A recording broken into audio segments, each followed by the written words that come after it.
Mari kita saksikan ini suasana di pagi hari yang cukup sejuk, indah dan segar untuk mengawali KBM kita pada pagi hari ini. Kita melihat kebesaran Allah Subhanahu wa taala.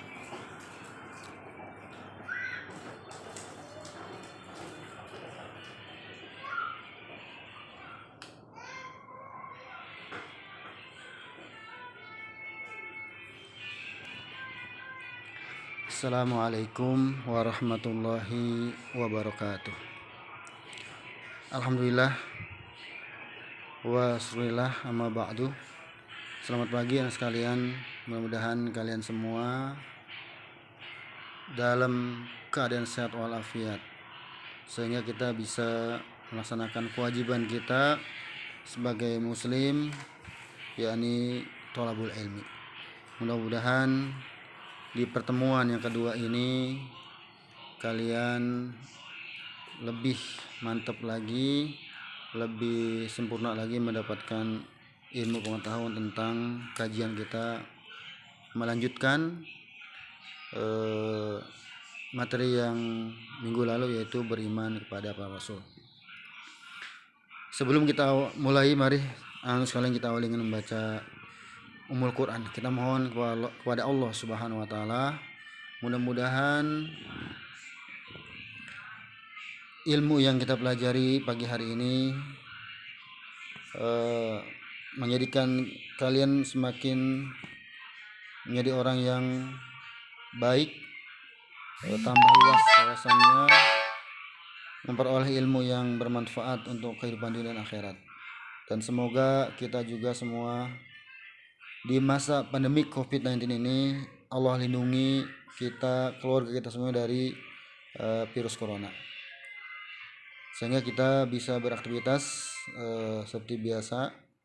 Dan mudah-mudahan kalau minggu bulan ini kita masih belajar daring atau online, mudah-mudahan di bulan depan ya Allah sudah mengangkat, menghilangkan dan mensterilkan bumi Indonesia ini dari virus corona, sehingga kita bisa belajar seperti biasa, luring, tatap muka di kelas, dan orang tua kita bisa bekerja dengan biasa, bisa beribadah seperti biasa. Mari kita baca suratul Fatihah. Ala hazihi niyah wa ala kulli niyatin shalihah wa ila hadz nabi al-Fatihah. A'udzu billahi minasyaitonir rajim. Bismillahirrahmanirrahim. Alhamdulillahi rabbil alamin arrahmanir rahim maliki yaumiddin. Iyyaka na'budu wa iyyaka nasta'in. Ihdinas siratal mustaqim. Shiratal ladzina an'amta 'alaihim ghairil maghdubi 'alaihim waladdallin. Amin. Anak sekalian, minggu lalu kita sudah membahas tentang iman kepada para rasul. Pengertian iman kepada Rasul, kemudian sifat-sifat Nabi dan Rasul, serta baik sifat wajib dan sifat mustahil. Dan juga kita sampaikan kemarin tentang jumlah para Nabi dan Rasul yang wajib kita iman itu sebanyak 2 Nabi. Selanjutnya saya akan ulang, Bapak akan ulang, apa sih sebenarnya iman kepada Rasul itu. Ya. Iman kepada Rasul, ya, meyakini bahwa Rasul itu benar-benar utusan Allah Subhanahu wa taala yang ditugaskan untuk membimbing umatnya ke jalan yang benar agar selamat di dunia dan di akhirat. Itu adalah iman kepada Rasul. Kemudian ada Nabi dan ada Rasul. Apa yang dimaksud dengan Nabi? Nabi itu adalah manusia pilihan yang diberi wahyu oleh Allah Subhanahu wa taala untuk dirinya sendiri dan tidak mempunyai kewajiban untuk menyampaikan kepada umatnya. Adapun Rasul adalah manusia pilihan Allah Subhanahu wa taala yang diangkat sebagai utusan untuk menyampaikan firman-Nya kepada umat manusia agar dijadikan sebagai pedoman hidup. Itu Rasul. Misalnya Rasulullah Muhammad bin Abdullah bin Abdul Thalib. Beliau adalah sebagai Nabi dan Rasul. Ketika menjadi Rasul, Allah berikan pedoman hidup, yaitu berupa Al-Quran Al-Karim dan Sunnah. Jumlah Nabi dan Rasul itu sesungguhnya banyak sekali. Tidak ada satu orang pun yang dapat mengetahui berapa jumlah Nabi dan Rasul itu. Tetapi ada hadis Imam Ahmad meriwayatkan, berdasarkan hadis ini bahwa jumlah Nabi itu sesungguhnya ada 124.000. Adapun jumlah Rasul sebanyak 315 orang. Adapun menurut Imam Tirmizi, beliau mengungkapkan dalam hadis Nabi juga bahwa jumlah Nabi itu 124.000 orang. Sedangkan Rasul berjumlah 312 orang. Nabi dan Rasul yang wajib kita imani hanya 25 Nabi dan Rasul. Di antara 25 Nabi dan Rasul ini ada 5 orang yang menjadi Nabi dan Rasul pilihan, yang kita sebut dengan Ulul Azmi. Apa itu Ulul Azmi? Ulul Azmi adalah seorang Nabi dan Rasul yang memiliki ketabahan dan kesabaran yang luar biasa dalam menghadapi ujian cobaan dari umatnya ketika dia berdakwah, bertugas menjadi Nabi dan Rasul ketika itu. Makanya Allah pilih ada 5 Nabi dan Rasul yang ujiannya sangat berat. Tetapi dari 5 Nabi dan Rasul ini mereka mampu menghadapinya, mampu merealisasikan berbagai macam ujian cobaan yang Allah berikan. Yaitu pertama Nabi Nuh alaihissalam, yang kedua Nabi Ibrahim alaihissalam, yang ketiga Nabi Musa alaihissalam, yang keempat Nabi Isa alaihissalam, dan yang kelima adalah Nabi Muhammad SAW. Dari 5 Nabi ini pun masih Allah pilih yang paling super, yang paling hebat ujian dan cobaan yang Allah berikan, yang diterima oleh Rasulullah, yaitu Muhammad SAW. Beliaulah Nabi dan Rasul yang Allah pilih sebagai dari 5 ini yang paling hebat kekuatan kesabarannya dan ketabahannya. Itu adalah Ulul Azmi minar Rusul. Kemudian apa sih tugas para Nabi dan Rasul itu? Tugas Rasul yang pertama adalah menyampaikan risalah dari Allah. Setiap Nabi dan Rasul, setiap Rasul yang Allah utus, selalu Allah berikan tugas. Maka mereka punya kewajiban untuk menyampaikan risalah tersebut kepada umatnya. Mau diterima kek, mau ditolak kek, nah Rasul punya kewajiban untuk menyampaikan. Karena yang berhak memberikan hidayah itu hanya Allah. Kita Rasulullah hanya punya kewajiban untuk menyampaikan. Seperti itu. Yang kedua, mengajak kepada tauhid. Artinya Rasul itu bertugas untuk menanamkan akidah tauhid hanya kepada Allah. Hanya Allah lah yang wajib disembah. Selain Allah adalah makhluk. Maka nggak boleh dijadikan sandaran atau sebagai Tuhan, kecuali hanya Allah. Yang ketiga, memberi kabar gembira kepada seorang mukmin, orang Islam, Ya. Baik kabar gembira dan kabar buruk. Kenapa? Karena untuk memotivasi supaya kita bisa bersemangat baik belajar, beribadah, harus ada motivasi, harus ada reward, hadiah yang membuat seorang itu bersemangat untuk melakukan sesuatu. Apa kabar gembiranya? Yaitu adalah surga bagi orang-orang yang mengikuti jejak para rasul, mengimani para rasul, maka dia akan mendapat jaminan dari surga dari Allah Subhanahu wa taala. Dan ancamannya apa? Bagi mereka yang mengingkari, yang membangkang, yang menolak ajaran Allah yang disampaikan oleh para rasul, maka mereka pun akan mendapatkan reward. Hanya rewardnya adalah siksa berupa neraka nanti di yaumil kiamah. Itu. Kemudian yang keempat, tugas Rasul adalah menunjukkan jalan yang lurus.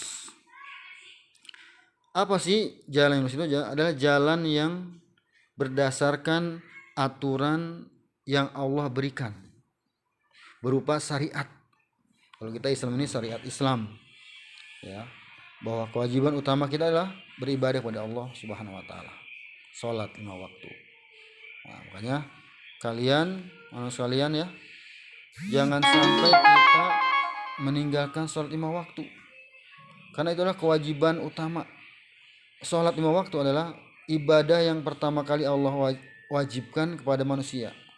Dan kelak di kiamat nanti, kewajiban yang pertama pula yang Allah akan periksa. Kalau sholatnya bagus, sholatnya baik, benar, maka amal-amal ibadah yang lain akan mengikutinya. Ya, makanya sholat jangan ditinggalkan.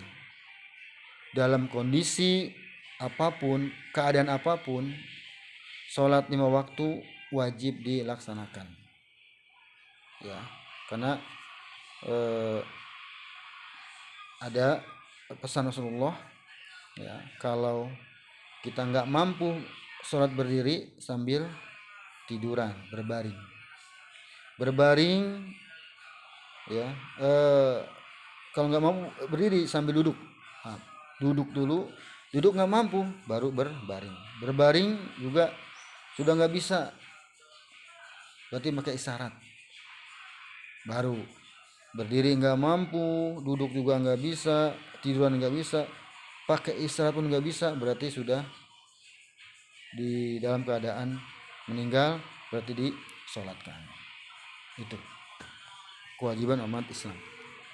Yang kelima, tugas Nabi Rasul adalah membersihkan dan mensucikan jiwa manusia dan mengajarkannya kitab dan hikmah kepada Allah, kepada manusia. Jadi dengan apa mensucikan jiwa manusia itu? Yaitu dengan cara memberikan ajaran agama, ya kan? Kalau dia berdosa, dia harus bertobat dengan melaksanakan ibadah-ibadah tertentu misalnya. Itu membersihkan. Kemudian mengajarkan kitab atau mukjizat yang diberikan kepada Rasul untuk disampaikan kepada umatnya. Misalnya Rasulullah mendapatkan mukjizat Al-Quran sebagai pedoman hidup, maka beliau harus wajib menyampaikan Al-Quran ini kepada umatnya. Makanya kita harus amalkan tuh. Selain kita baca, pahami artinya, pahami kandungannya, dan amalkan dalam kehidupan sehari-hari. Itu. Dan yang terakhir, yang keenam adalah sebagai hujah bagi manusia. Jadi apa itu hujah? Dalil atau alasan. Ya. Mengapa Nabi dan Rasul ini menyampaikan ini? Dia punya kewajiban untuk menyampaikan ajaran ini karena memang Allah yang utus, Allah yang perintahkan untuk memberikan pengajaran kepada umatnya, pada manusia. Anak sekalian, yang terakhir, apa sih hikmah hikmah beriman kepada para rasul. Yang pertama, dengan beriman kepada nabi dan rasul, maka seorang muslim semakin sempurna keimanannya. Ya. Kalau imannya sempurna, insya Allah dia akan terjaga dari perbuatan-perbuatan yang dilarang oleh Allah Subhanahu wa taala. Kalau imannya sempurna, hidupnya akan tenang. Hidupnya akan dalam lindungan Allah Subhanahu wa taala. Hidupnya akan bahagia dunia dan akhirat kalau imannya sempurna. Yang kedua, mencontoh amalannya. Nabi dan Rasul seorang yang memiliki sifat jujur, amanah, patona, tabligh, maka kita sebagai umatnya harus mencontoh, meneladaninya. Ya. Dan dia juga tidak punya sifat yang tidak baik, yang bertentangan dengan sifat baik, yaitu sifat mustahil, seperti berdusta, berkhianat, berbohong. Nah, itu harus dijauhi. Kemudian yang ketiga, memiliki teladan yang baik dalam hidupnya. Jadi orang yang beriman kepada Rasul akan menjadi teladan hidup untuk orang lain. Yang keempat, mencintai Rasul. Dengan beriman kepada Rasul berarti orang tersebut adalah sangat mencintai Rasulullah, mencintai utusan Allah. Dan insya Allah orang-orang yang cinta dengan para Rasul, kelak di yaumul qiyamah nanti dia akan masuk surga bersama para Rasul tersebut. Yang kelima, mengetahui hakikat dirinya bahwa ia diciptakan Allah SWT untuk mengabdi kepadanya. Artinya apa? Bahwa kita ini umat manusia, ya, diciptakan oleh Allah, harus mengikuti aturan ajaran yang Rasul sampaikan, karena itu semua ajaran adalah dari Allah Subhanahu wa taala. Anak sekalian, inilah kajian kita pagi hari untuk melengkapi beriman kepada para Rasul.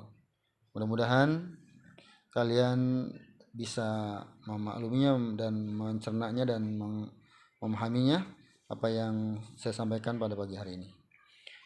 Kemudian kalian silakan selain menyaksikan video ini, buka di modul untuk mengerjakan tugas hari ini yang saya berikan.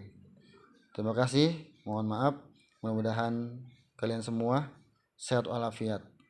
Allah berikan kemudahan untuk melaksanakan tugas-tugas kalian. Fastabiqul khairat, berlomba-lombalah untuk kebaikan. Terima kasih. Assalamualaikum warahmatullahi wabarakatuh.